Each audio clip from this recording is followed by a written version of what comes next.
Hello, dogs. Welcome back to Idaho Mom Talk. This week, we're talking about me. You want to say hi? You want to say hi? Today, we have a special guest, Junior. How are you today?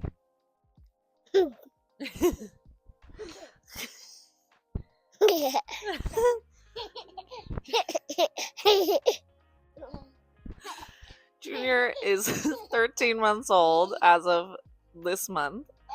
Yeah, huh? And he's joining me today because he refuses to take a nap. So that's what we're doing. Anyways, we're going to talk about your little birth story. Yeah, because it was crazy. For those of you who don't know, I'm a type 1 diabetic and I had a very large baby because of it. And that caused some issues when it came to delivering him. At 37 weeks, or no, 36 weeks, he was measuring like about 11 pounds. So the doctor was like, we probably should induce you. And I was super uncomfortable too. Like, I had a terrible rash on my belly and my legs were super swollen. So we decided it was the best to induce and have a planned C-section. So my C-section was planned for Monday. I went into labor on Sunday night. So like Sunday at, I think, 4 o'clock in the morning. I'd been having what I thought was Braxton Hicks contractions for probably 4 or 5 hours before this. I was like asleep through some of it, and then I'd wake up and I'd go pee and whatever. But anyways, moral of the story is Desmond got home at 2 from his cousin's birthday. We were both asleep for about 2 hours. I woke up because of a popping feeling, and I stood up and my water had broken. So start panicking, start grabbing everything, getting everything together to go to the hospital. And I already had my bag in the car and everything. So I was prepared for you to come. I was prepared. Yes, I was. Anyways, so got everything in the car, got in the car, started driving. My contractions were already kind of bad, but then the minute we were probably halfway to the hospital, my contractions were bad. I was definitely having contractions every 2 minutes. And they were lasting for a whole minute, if not like longer than that. I don't even know how to explain how it was happening. It was just so frequent. We got to the hospital. They were like, do you think that you can give us a pee sample or whatever? And I was like, I really feel like I have to poop. And the doctor was like, okay, let's not. Let me just check how far dilated you are. And I was like 8.5 centimeters. So the doctors were like, never mind. We have to just get it going right now because my body was essentially getting ready to push within the hour. So they got me all numbed up and everything. You can't have anyone in the room with you when you're getting numbed up. So I just got numbed up, and then Desmond came into the room after. Baby was out within probably 15 minutes or something. And then after that, Desmond left with Junior because he was having some breathing problems. I didn't get to really see him or anything. All I did was hear him cry for a couple seconds. And then he had to go to the NICU. So I was left in the room to get stitched up on my own, which I blacked out about, I think. Because after I knew Junior was safe, I think my brain was like, okay, we're done. Moving on. Let's just relax now. So I feel like I blacked out. I don't remember anything really until I was in the anesthesia recovery place, and then brought up to the mom and baby room, which just ended up being just my room because Junior never came into the room with me. But then I was able to go visit Junior after probably 13 or 14 hours. I know. What do you think? Say hi. No, you can't have it, Bubba. Sorry. I'm talking about you. We're talking about you. Anyway, I had to be completely disconnected from the, what's it called? The catheter before they were going to let me go up and see Junior, and I couldn't be connected to any kind of IV, anything like that when you go up there. So it took about 13 to 14 hours until I was fully disconnected from all the tubes. And then I could go see Junior, and he was connected to a CPAP machine for a couple days, so I couldn't see his face. I couldn't really even see much of him at all, and I only could hold him with all the cords and everything attached to him, so it was really hard to hold him. But yeah, so you were in the NICU for almost a month. He got out November 6th, which was almost a whole month after he was born, just because of feeding issues. We'll get into that later. But anyway, yeah, so he finally got out of the NICU and he was all healthy and he came home happy, huh? but he was 12 pounds 4 ounces at birth. I think he went down to like 11.7 or something at some point, but yeah, 12.4 at birth. Crazy. Yeah, he was 22 inches long, I think. So he was a pretty big baby. Anyways, so that was that. I was a NICU mom for a month. It was the hardest experience I've ever gone through. If you're a NICU mom, you know that it's horrible. Not because like you don't think your kid's being taken care of or anything, but as a mom, you always think that you are the best parent and the best person for your kid. So anybody else being around your kid or parenting them or taking care of them or whatever just doesn't seem the best for them. So it was really hard for me to get over that. I also stopped. What is on your neck, Bubba? I stopped pumping and breastfeeding really early on because the nurses were telling me I wasn't making enough, I wasn't producing enough, I wasn't whatever. Come to find out, they were throwing away over half of my milk because of a temperature thing. Like, if it's not at a certain temperature when you get to the hospital, like regulations say, I guess they have to throw it away or something. So they were pumping Junior full of formula, which is totally not what I wanted. But it was a first time mom thing. I didn't know. I just trusted my doctors. Um, and ask questions. That's my biggest piece of advice. Ask questions and have somebody to advocate for you if you can't. If you don't think that you're going to be able to have the will to advocate for yourself, have someone else, whether that be your partner, your parent, your friend, like somebody, just have them advocate for you. So yeah, I was 23 when I had you. I actually got pregnant on my birthday. So I gave birth like 9 months after my birthday. It was like literally on the dot. Another thing I wanted to bring up, because I never hear anybody talk about this on TikTok or anything, is I think it's called the NIP test or the NIPS test or something. It's a blood test that they do. They take blood from you when you're pregnant, like around, the beginning of your pregnancy, 10, 11, 12 weeks, somewhere around there. They take blood from you.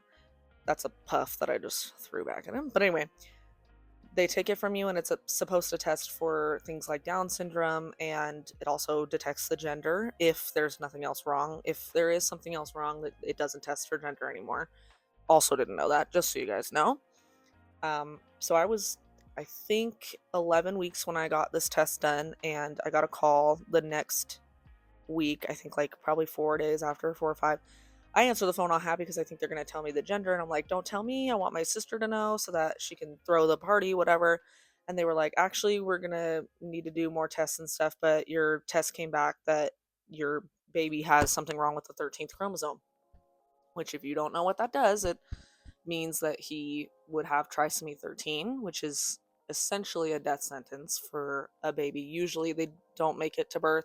If they do make it to birth, they only live from anywhere from like right outside the womb to like 4 years is the most like that they live. So of course I'm sobbing in the parking lot of work. They call me at 10 o'clock in the morning, and I'm like, okay, well, now I'm gonna go home because I literally can't handle this. And that just put a sour taste in me and Desmond's mouth basically the whole rest of the pregnancy.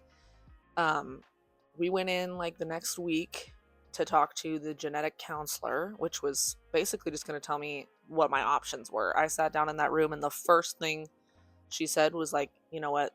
This is not anything that's your fault. It happens at conception. Like, it's literally when the egg meets the sperm that this happens. So has nothing to do with either you or dad. And they were basically preparing me to terminate my pregnancy within the following like 2 weeks. The next week was my scheduled amniocentesis to really, really outline if he did have trisomy 13. However, almost all the way through this genetic counseling appointment, this woman tells me anything but Down syndrome, this test is only 50-50. So there's a 50% chance that my kid could be born completely healthy and normal, and that this was just a fluke accident. I had no idea of that when they tested me for that. They never told me that in the beginning. They never mentioned anything about it. They didn't warn me. It wasn't in the paperwork. Nothing was presented to me of the fact that this test is only 50-50 on anything but Down syndrome. Down syndrome is a 99.9% chance that that is actually what it is if it tested positive for that.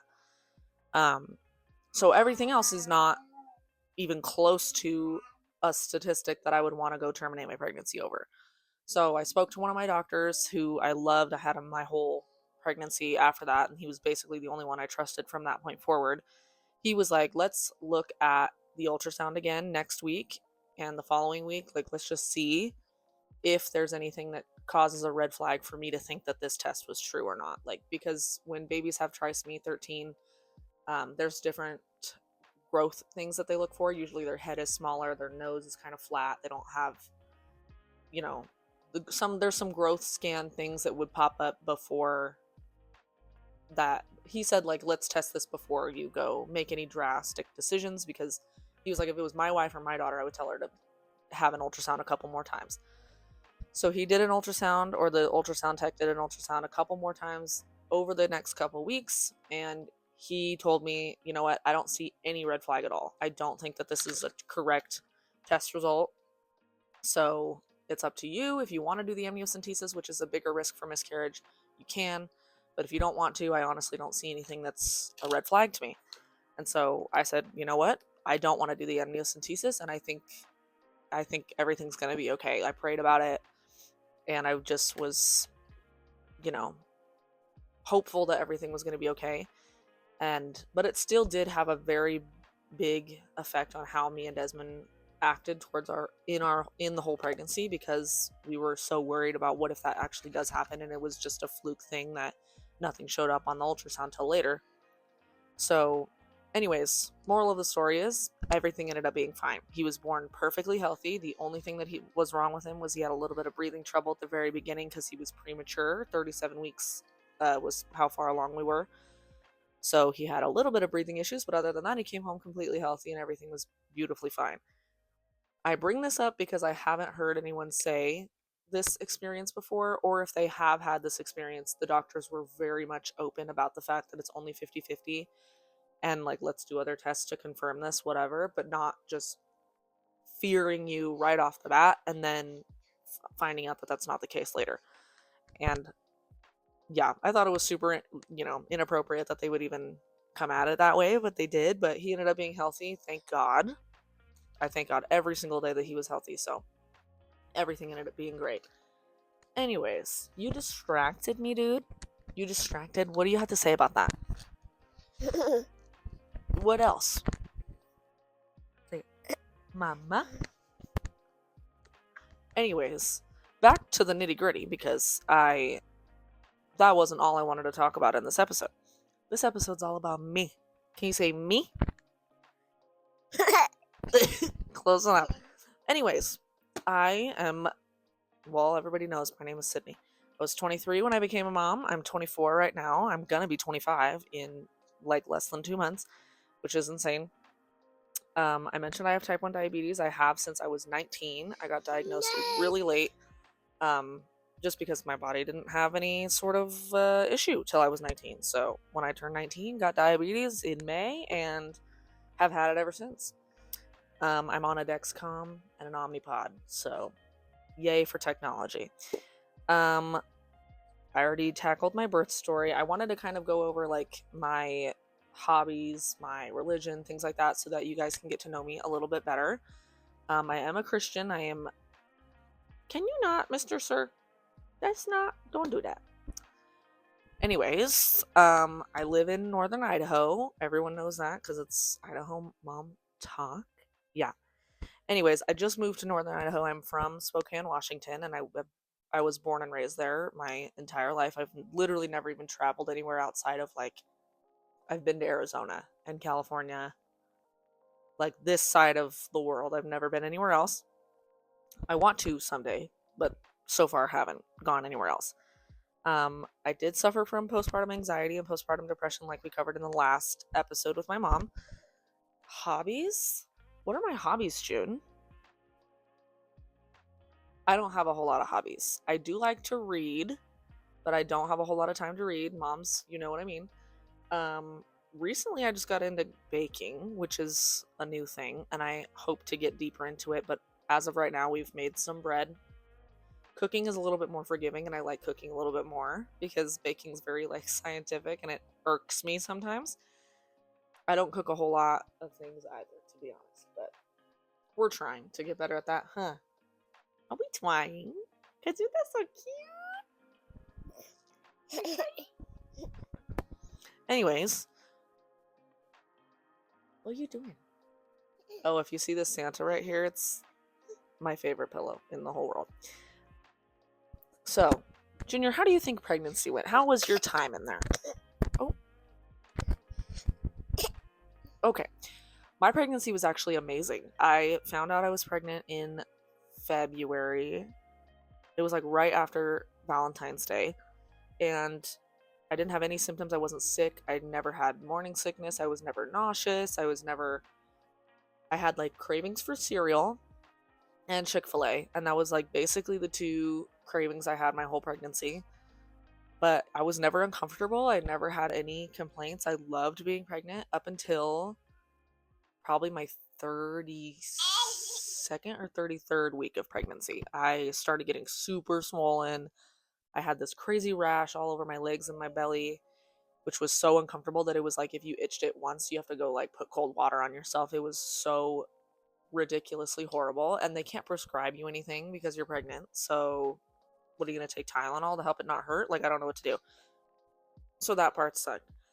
But I got to 37 weeks with him to the day. On the day, I was 37 weeks when I gave birth. So, I made it pretty solidly far. This next one, when I get pregnant in the future, I'm going to be way more on top of my blood sugar, way more on top of things that I eat.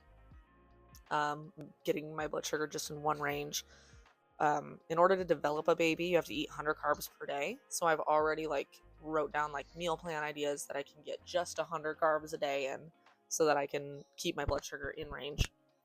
But yeah, that part is hard. If I was just normal and didn't have type 1 diabetes and could be, I would get pregnant 1,000 times. 1,000. Like, it's the best. It was so fun. I never felt more beautiful than I did when I was pregnant. So definitely best experience of life for sure. Birth and like that whole thing was, excuse me, mister? Okay. Anyways, birth and stuff was definitely harder. I did not want to have a C-section. That was not in my birth plan at all. I wanted to give birth naturally. Um, Obviously, that did not work out like that. The C-section actually ended up being fairly easy, and the surgery itself, I didn't feel anything, just a little bit of pressure, obviously, is what everybody else says. The spinal was not painful at all.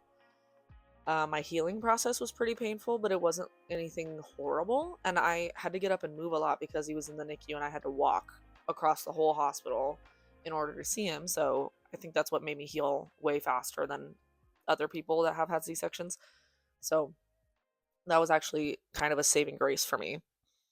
A little bit about my life. My birthday's January 6th, 2000. I was born in Spokane, Washington. My mom and my dad got divorced when I was 4, and I had split households from when I was 4 till I was like 12 or 13. I stopped seeing my dad and I lived with my mom full time. When I was 8 was when my first sibling was born. He's like 16 now. Oh my gosh, that's insane. And then my other two are sisters, girls, and one on my mom's side is 15, and the one on my dad's side, I think, just turned 15 as well in October. So I had 3 siblings in 2.5 years, which was crazy. From someone coming from being an only child for 8 years, 9 years was crazy. My one on my dad's side was born when I was 8, and the one on my mom's side was born when I was 9. So I had a bunch of siblings happening all at one time, which was wild. I didn't grow up really religious or anything. I did grow up going to church and stuff with my mom and my dad, actually. I did go to church with my dad too, but I never really felt like compelled to really believe, I guess. And part of me was really angry at God for a long time because of my situation with my parents and everything. And if you know me, you know, I'm not going to go into depth about it or anything, but emotional abuse and stuff. And I just kind of was like, why would he put me in this position? So I blamed him for it a lot. And it wasn't until I got older and actually had him and started, it was probably around when I started dating his dad, was when I started kind of getting into it more. And then I really just gave myself to it. I don't know, this year, probably like 2024, like later this year, even probably Junior was 8 or 9 months old when I started being like, okay, I'm actually like, this is what I believe. But yeah, I didn't grow up thinking anything of it. I was obviously around church and I was around the word and stuff growing up. I just didn't feel it. I didn't resonate with it. It wasn't something I actually honestly thought that it was fake. I was like, this can't possibly be real. That can't be true that someone would love you that much. Now that I'm older and I have my own child, I'm like, oh my gosh, if it's possible for me to love my own kid this much, then of course Jesus loves us that much too. So, or even more, huh? Can you say Junior? You don't have much to say, huh? Yeah. No, you can't touch, baby. Say, Mama. Okay. You can touch. Anyways, when it comes to TikTok and stuff, I honestly started making videos more consistently recently, not because of the Idaho Mom Talk thing. That did push me out of my comfort zone, and I think that was a blessing in disguise, despite all the drama and stuff, because it did teach me, like, if I want to make it on social media, I have to post consistently. I have to put effort in. I have to be able to, like,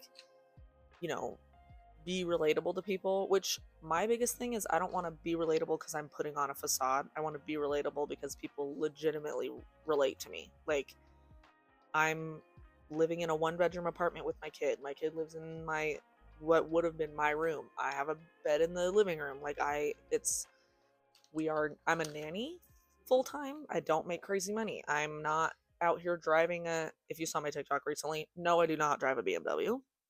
I drive a Mitsubishi, which is still a great car. Don't get me wrong, but I'm not out here, with the Tahoe and the Denali and the whatever. Like, my life isn't crazy glamorous like that, and honestly, it's fine. Hopefully, later on in life, I can be a little bit more financially secure. But for right now, we have a roof over our heads. Our house is warm. We have Christmas decorations. We are living pretty freaking decently compared to some people don't have water. Like, we're doing pretty freaking good. So, what do you think, June? You think we're doing kind of good? What are your hobbies, sir? Anyways, for those who don't know, I nanny, and my nanny kid is like his bestie, and they just started kind of being like way better at playing together, which is a godsend. Because if I ever need to do dishes or anything like that, they kind of play with each other for a minute, which is amazing. What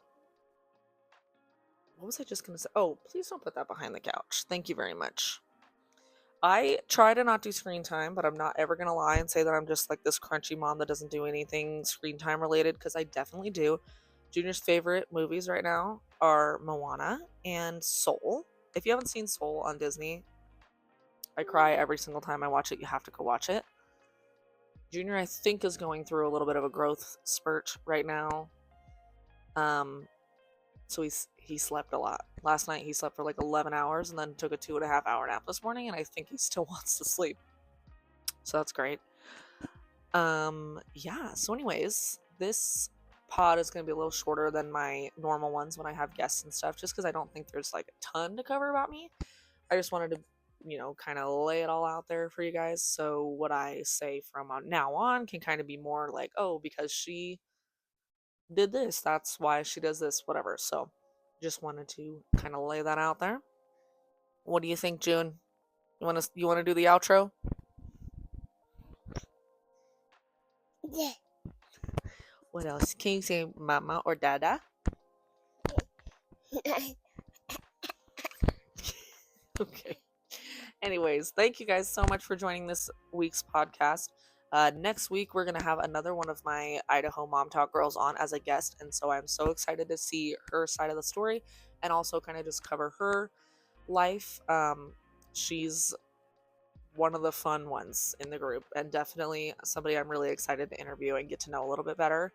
So I'm really excited for next week. So please join us for episode 4. But thanks so much, and we will see you next week.